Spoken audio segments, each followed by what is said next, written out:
sukacita, tanpa Tuhan ya tiadalah lengkap.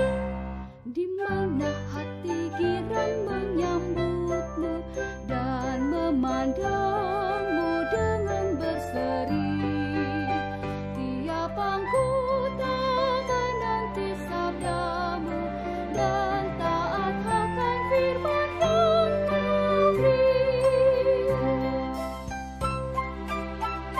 Shalom saudara yang terkasih di dalam nama Yesus Kristus.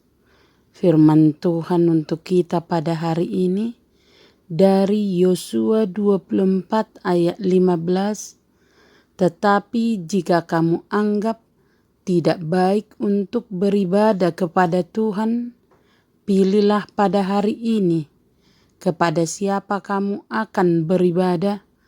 Allah yang kepadanya nenek moyangmu beribadah di seberang sungai Efrat, atau Allah orang Amori yang negerinya kamu diami ini.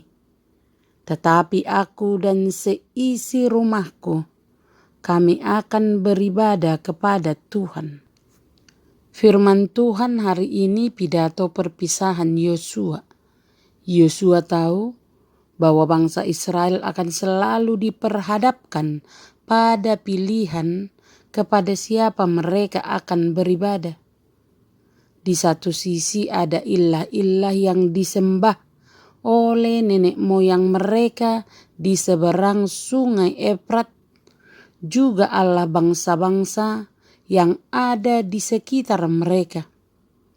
Beribadah kepada ilah-ilah itu bisa menggoda bangsa Israel karena berbagai alasan. Namun penyembahan kepada ilah-ilah itu tidak berkenan kepada Tuhan, karena Dia adalah Allah yang cemburu. Dalam hal ini, bangsa Israel harus memilih dengan tegas. Yosua melihat pertolongan dan tuntunan Tuhan begitu jelas di dalam sejarah Israel, sehingga ia mampu memberi respon yang sungguh tepat. Yosua memilih untuk tetap beribadah kepada Tuhan, bahkan jika seluruh umat Israel memilih meninggalkan Tuhan. Karena itu Yosua menantang bangsa Israel untuk memilih dan membuat perjanjian tetap setia beribadah kepada Tuhan Allah mereka. Tantangan Yosua dijawab oleh umat Israel, bahkan mereka tidak akan meninggalkan Tuhan. Disinilah Yosua mengingatkan mereka bahwa mereka tidak akan sanggup beribadah kepada Tuhan, karena Tuhan Allah mereka adalah Allah yang pencemburu.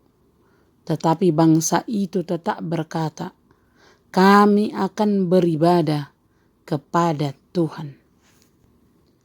Manusia selalu diperhadapkan pada pilihan. Pilihan untuk bersekolah atau bekerja. Pilihan untuk menikah atau melajang. Bahkan pilihan untuk beribadah dan taat kepada Tuhan atau tidak. Pilihan yang tepat akan membawa kepada kebahagiaan. Tetapi pilihan yang keliru akan membawa pada malapetaka dan penyesalan yang berkepanjangan. Yosua dan orang-orang Israel melayani Tuhan bukan suatu pilihan sekali saja.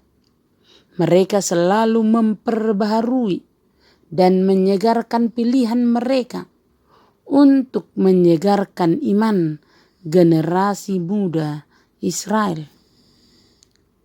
Karena itu kita pun orang percaya harus setiap saat memperbaharui perjanjian yang benar dengan takut akan Tuhan, kesetiaan kepada kebenaran, ketaatan dalam hati yang sungguh-sungguh, dan penyangkalan diri akan dosa-dosa serta kesenangan-kesenangan dunia. Kita harus melatih iman kita seperti sikap Yosua yang tidak terpengaruh oleh arus zaman ini dan sikap teman-temannya. Kehadiran Allah dalam hidup Yosua tampak sungguh nyata sehingga dia tahu bahwa tanpa Tuhan dia tidak bisa hidup. Demikian jugalah kita diingatkan bahwa tanpa Tuhan tidak mendapat apa-apa. Bersama Tuhan kita mendapat kebahagiaan. Karena itu katakanlah, tetapi aku dan seisi rumahku, kami akan beribadah kepada Tuhan. Amin. Terimalah berkat Tuhan, kasih karunia dan damai sejahtera dari Allah Bapa kita dan dari anaknya Tuhan Yesus Kristus menyertai saudara sekalian. Selamat beraktivitas, salam sehat selalu, Tuhan Yesus memberkati.